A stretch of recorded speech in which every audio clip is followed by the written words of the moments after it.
Vamos lá, Provérbios 30, 21, 22 diz assim: por 3 coisas estremecem a terra, sim, há 4 que não podem suportar, o escravo quando reina. O escravo aqui, órfão, né, é uma mentalidade muito comum, infelizmente. O escravo quando reina, Provérbios 30, 21, 22. Uma pessoa que tem mentalidade de escravo, ele não consegue preparar o crescimento de um reinado. Ele não consegue enxergar além das suas próprias necessidades, das suas próprias dificuldades, da sua própria baixa autoestima.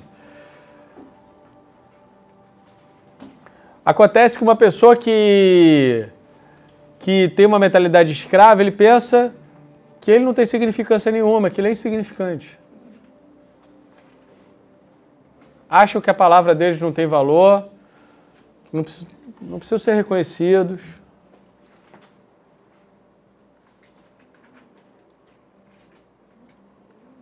E esse sentimento muitas vezes cresce na nossa vida, né? A gente às vezes tem um crescimento, um sentimento do tipo, meu irmão, vai com fluir. Se esforce e tal, mas vai com fluir. Esses papos de somos mais um na multidão.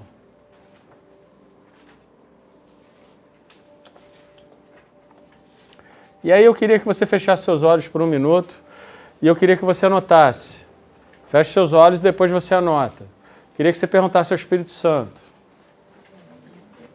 E deixa ele te mostrar.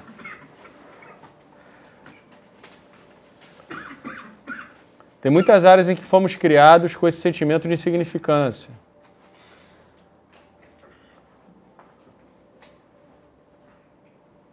Pergunta ao Espírito Santo assim: Espírito Santo, que áreas da minha vida eu me sinto insignificante? Que áreas eu me sinto incapaz de mudar?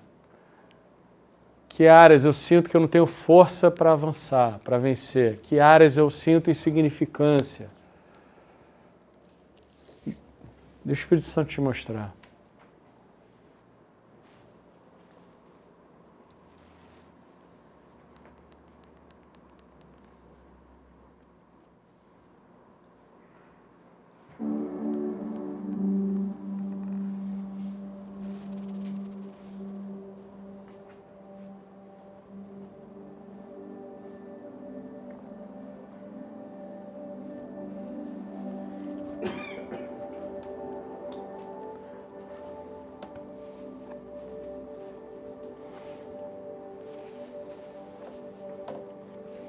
Pode escrever as primeiras coisas que vierem à sua mente.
Mesmo que você não acredite, você hoje é um príncipe, uma princesa.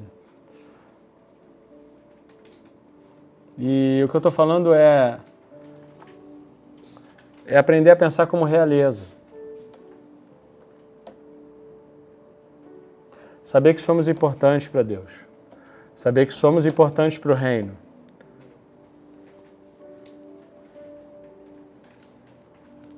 E saber que a gente também é importante para o mundo.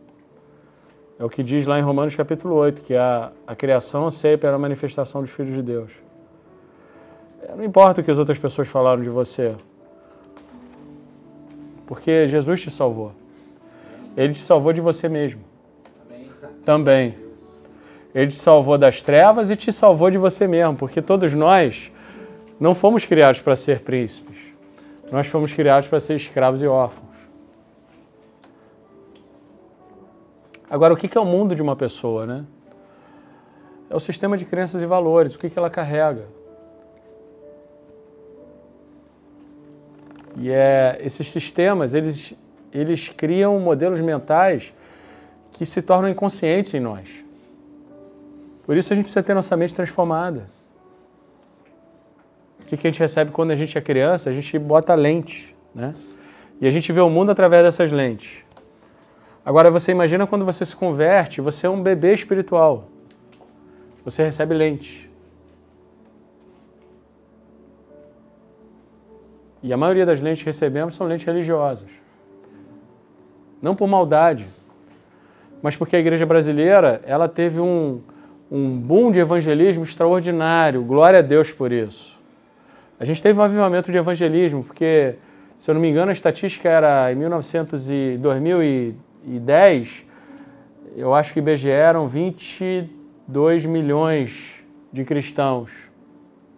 Parece que em 2019, a expectativa é de 60 milhões de cristãos no Brasil. Isso é extraordinário.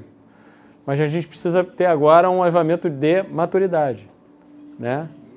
A gente precisa ter uma mudança na forma de pensar, né? Porque quando a gente aceita Jesus, a Bíblia diz lá em Romanos capítulo 8, né, que o Espírito Santo testifica o nosso espírito de chamarmos Abba, papaizinho. E a Bíblia diz ali que nós somos filhos, amém? Como filhos, chamamos eles de Abba. E esse Abba aqui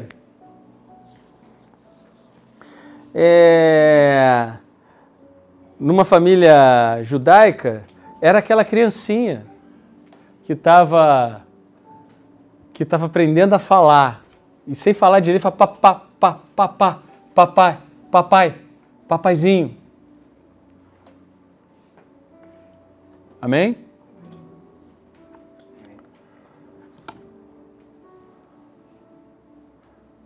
Mas a gente não fica pequenininho sempre. Nesse mesmo texto, se eu não me engano, tem aqui, ó. Quer ver?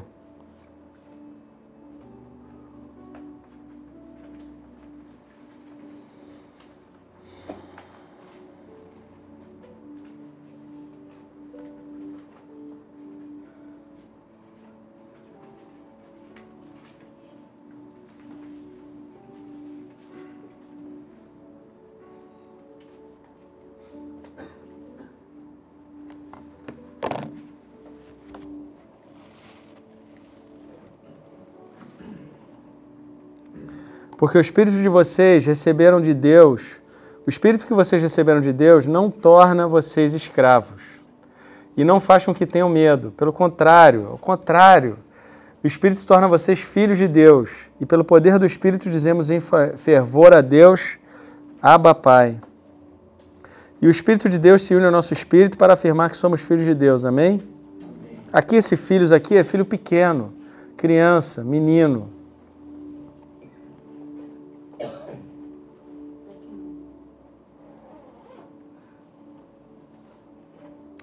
E aí no versículo 18 diz assim: penso que o que sofremos durante a nossa vida não pode ser comparado de modo nenhum com a glória que nos será revelada.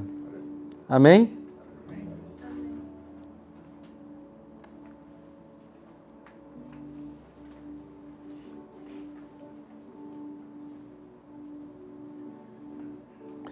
E aí ele fala assim, ó. Olha que interessante isso, gente.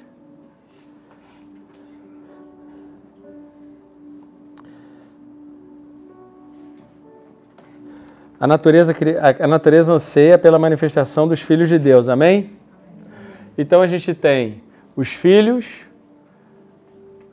que a gente não recebe uma condição de escravidão, mas de filhos, amém? O próprio Espírito testifica que somos filhos, chamamos eles de Abba, amém? E esse filho aqui inicial é um filho menino, criança. E ele fala, mas os sofrimentos Os nossos sofrimentos atuais não podem ser comparados com a glória que nos será revelada. E aí depois ele fala que a criação anseia pela manifestação dos filhos. Esse segundo filho que ele fala aqui já é filho maduro. Se você for ver no original, um fala um termo que é filho menino, criança. Tecnon. E o filho maduro tem um outro nome também. Isso, ele usa esses dois. Depois olha no original. Ele usa esses dois termos para esse texto. Então a criação anseia pela manifestação dos filhos maduros. Por que o país não muda? Porque a gente não sai do Tecnon. Então está na hora de mudar nossa mente para que a gente possa viver essa realidade de filhos maduros. O que gera isso? O sofrimento que há de ser gerado nem se compara com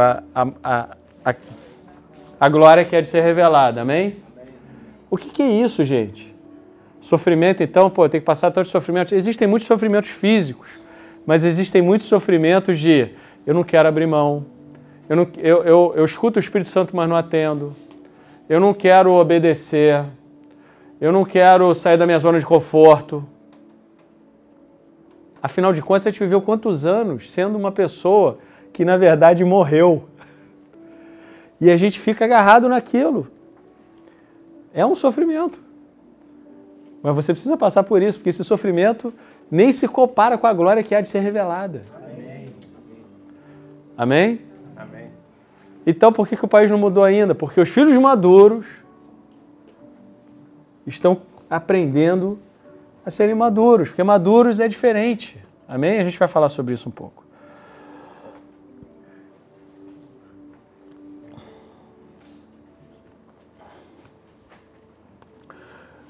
Feche seus olhos agora e pergunta ao Espírito Santo.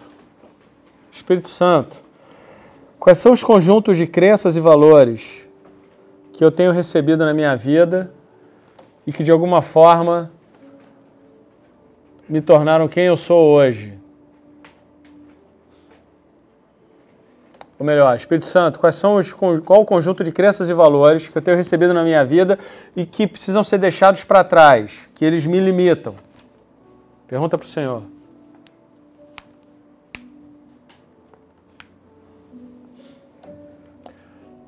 Qual dessas crenças contradizem o que a Bíblia diz de mim?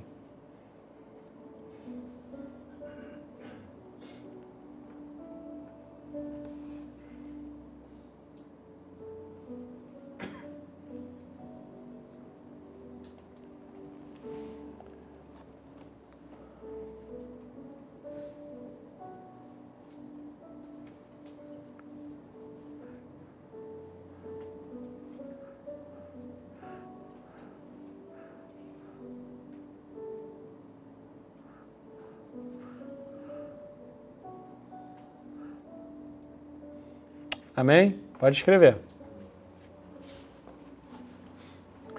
Crenças sobre insignificância, né? Estão totalmente em contradição com o que a Bíblia fala de nós. Amém? Nós somos totalmente significantes para o Senhor. Nós somos totalmente significantes para esse mundo. Nós somos totalmente significantes para o reino de Deus. Amém? O foco de Deus em nós é o amor.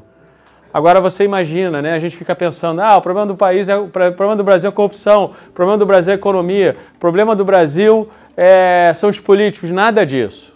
Não é nada disso. O problema do Brasil é o que a gente acha de nós mesmos. O problema do Brasil são esse conjunto de crenças e valores que nos fazem pensar como escravos de geração em geração, em geração, em geração. E aí você tem uma pessoa que ela alimenta todo um conceito de escravidão e ela chega no poder.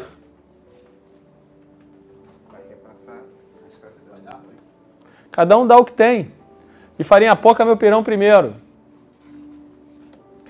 Agora que eu mando, eu não quero ninguém que possa ser superior a mim. Agora que eu mando,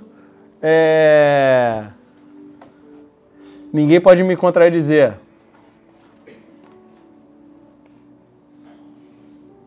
Modelo mental. O nosso modelo mental, ele precisa ser transformado, mudado. E onde que vai ser mudado? De dentro para fora. Aonde? Nas igrejas. Você não pode esperar que a solução venha de um político. A solução só pode vir do Senhor. Dentro de nós, para fora. E a gente tendo uma mudança de pensamento, uma transformação de pensamento, poder viver a partir de uma outra forma de pensar. Então você vai gerar outros conceitos, outros conteúdos. Você vai gerar outro resultado. Você fazer as mesmas coisas esperando resultado diferente é conceito de loucura. A nossa batalha é na mente.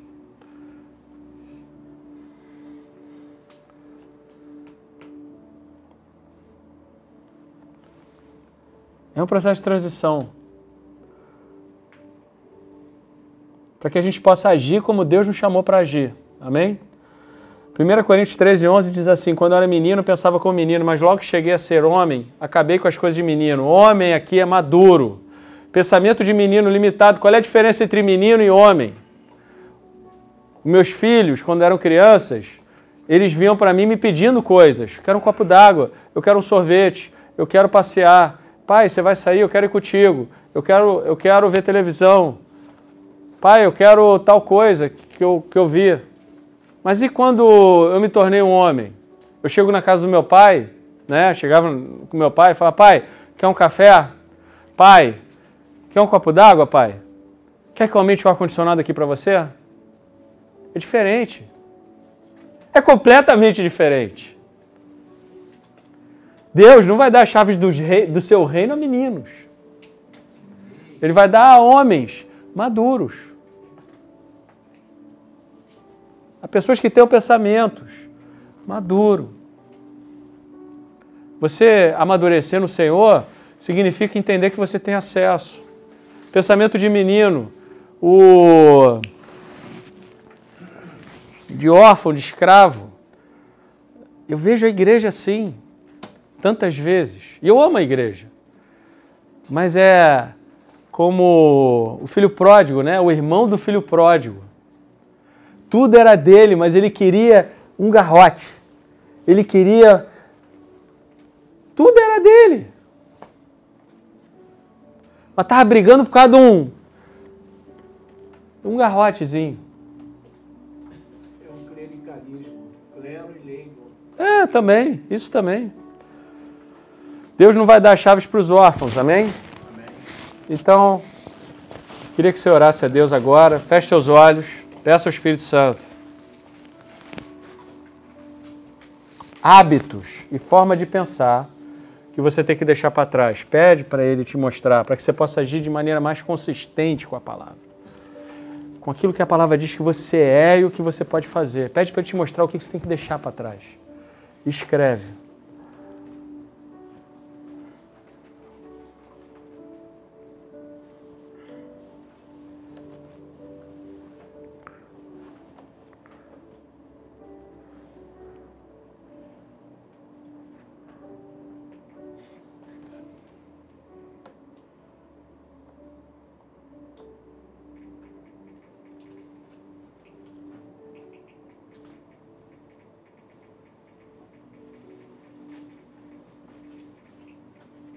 Enquanto você vai escrevendo, eu vou compartilhando aqui. 1 Pedro 2,9 diz assim: mas vós sois geração eleita, sacerdócio real, nação santa, povo todo seu, para que proclameis as grandezas. Cara, para que proclameis as grandezas daquele que vos chamou das trevas para a sua maravilhosa luz. Sabe o que significa isso? Significa que o cara que está afundado no mal, até ele vai falar: nossa, esse cara é incrível.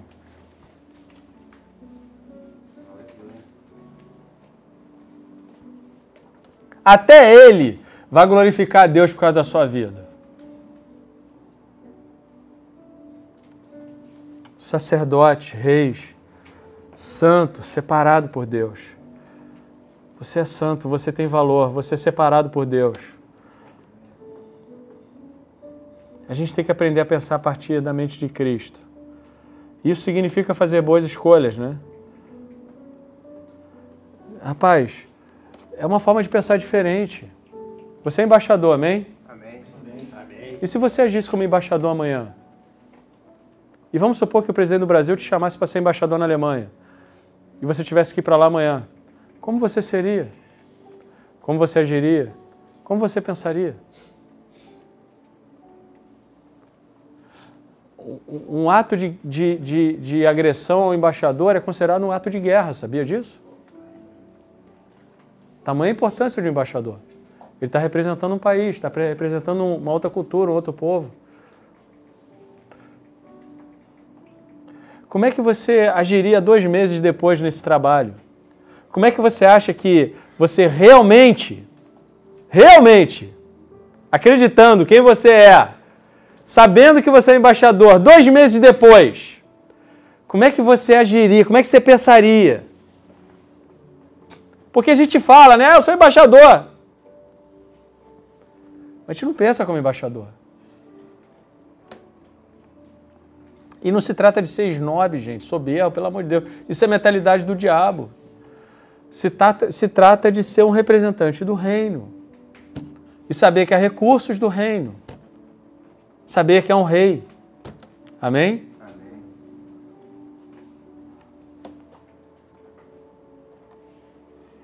E se os representantes de Jesus andassem por aí como embaixadores do reino de Deus?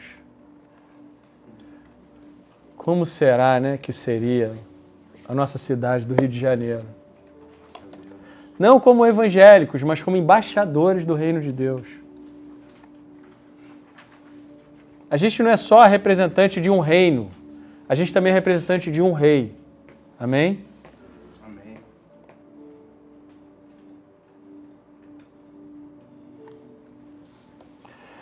Quando a gente tem uma mentalidade de escravo, de órfão, já que nada que eu faço mesmo é importante, para que tentar? Para que eu vou tentar?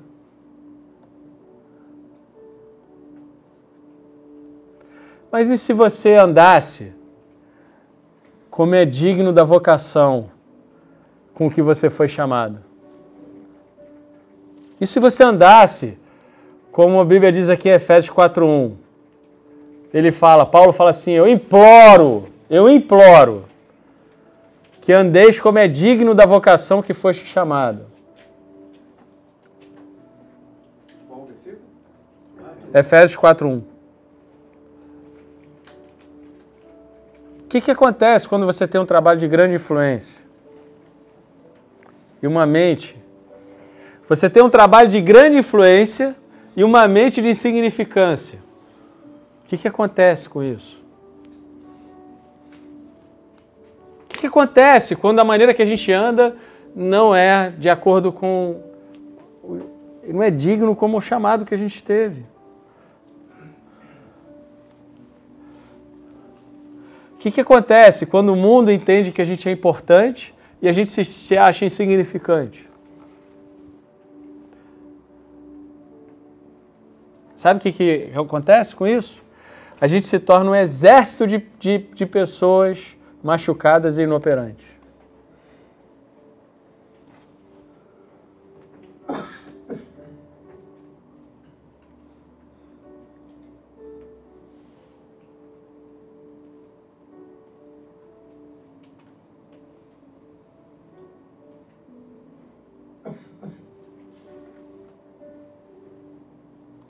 E sabe o que acontece?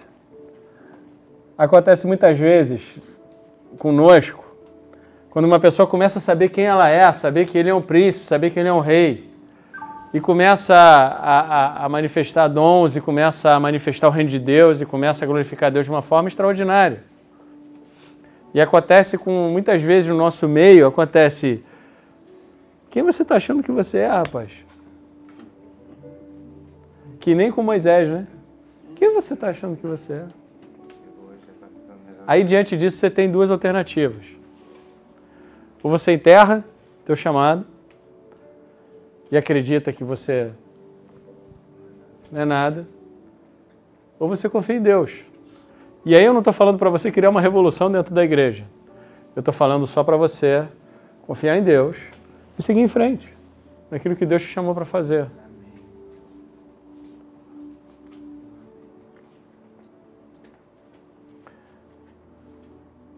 Eu conheci um cara assim, já falei para vocês, o Todd White, antes dele ser famoso. Era um cristão normal, comum como nós. Amém? Só que ele se deu conta de quem ele era. E aí, ninguém conseguiu convencer ele do contrário. Ele seguiu em frente. E ele só tem 12 anos de convertido, irmãos. Incrível, né? O que Deus pode fazer com uma pessoa que sabe quem é. Ele não foi contaminado pelo sistema. Ele não se permitiu ser contaminado pelo sistema, porque o sistema está aí para contaminar todos. Não tem problema. É.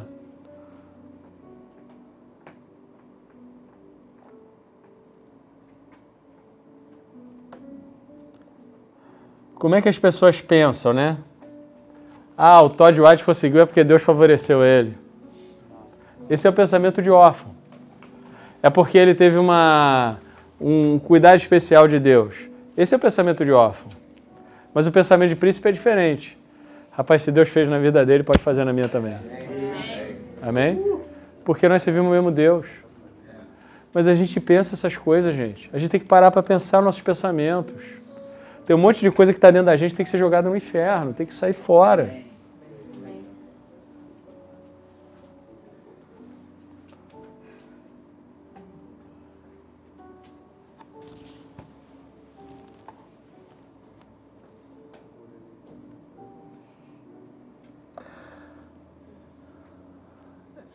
É possível a gente ter uma percepção mais alinhada, né? Uma revelação maior da verdade do Senhor, né? De acordo com o seu reino, de acordo com o nosso chamado, de acordo com a nossa identidade, é possível isso. E a Bíblia diz aqui em João 8,32, e conhecereis a verdade vos libertará. A verdade é uma pessoa. Eu sou o caminho, a verdade. A verdade é uma pessoa. Jesus, ele falou, vem, sigam-me, sigam a verdade. A verdade é a presença, é uma pessoa. Através da pessoa, ele inspirou pessoas que escreveram uma palavra rema para nós, que se tornou logos. E aí veio o Espírito Santo, testifica o nosso espírito e aquilo se torna rema de novo. E essa palavra se torna rema quando a gente coloca ela em prática, quando ela vira ação, quando ela vira realidade. A verdade tem a ver com a realidade que a gente vive. Que tipo de atitude, que tipo de ação, que tipo de ousadia. Cremos realmente que Deus diz quem nós somos. E é essa verdade que vai te fazer interagir com o mundo ao seu redor. Se você não ora pelas pessoas ainda na rua, se você ainda não tem ousadia para dar o passo, é porque você ainda não crê na verdade de que você foi chamado para isso, de que você é extremamente significante, que o mundo anseia pela manifestação da sua vida. Anseia.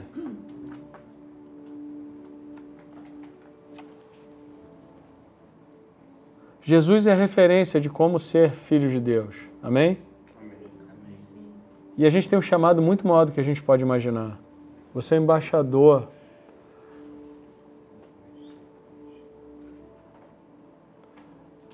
Identidade é coisa grande, gente.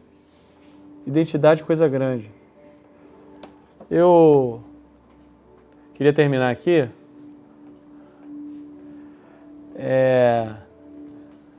com alguns 3 pontos interessantes. E se o seu dia amanhã fosse redefinido pelo fato de você se dar conta plena de que você é um rei, não um órfão, de que você é um príncipe e não um escravo, como é que seria o seu dia amanhã? Como é que você interagiria com as pessoas? Como é que você interagiria nesse mundo? Se você pensasse como príncipe há 15 anos atrás, como é que a sua vida seria hoje? Que tipo de decisões você teria tomado? De que forma você interagiria com o mundo? Agora você para pensar, né? Como é que a sua vida vai ser daqui a 15 anos? Uma vez que você hoje se der conta que você é príncipe, rei, sacerdote. E começar a tomar essas decisões a partir dessa realidade. Pessoal, esse é o alvo. Esse é o alvo, né? Então a ideia é que daqui a 6 meses, mais ou menos, a gente só vai falar sobre isso. que parte da história que Deus me chamou para escrever com Ele. Amém? A gente só vai tratar disso. E corporativamente também. Então, muito provavelmente, a partir das próximas aulas, a gente vai começar a separar vocês por áreas de influência que Deus chamou vocês. Amém? Para a gente vocês estarem já sentando juntos, a gente ver de que forma que a gente consegue já começar a organizar isso, para vocês já se acostumarem a gente está trabalhando junto. Amém? Então, pessoal, Senhor, obrigado, Pai, por esse tempo.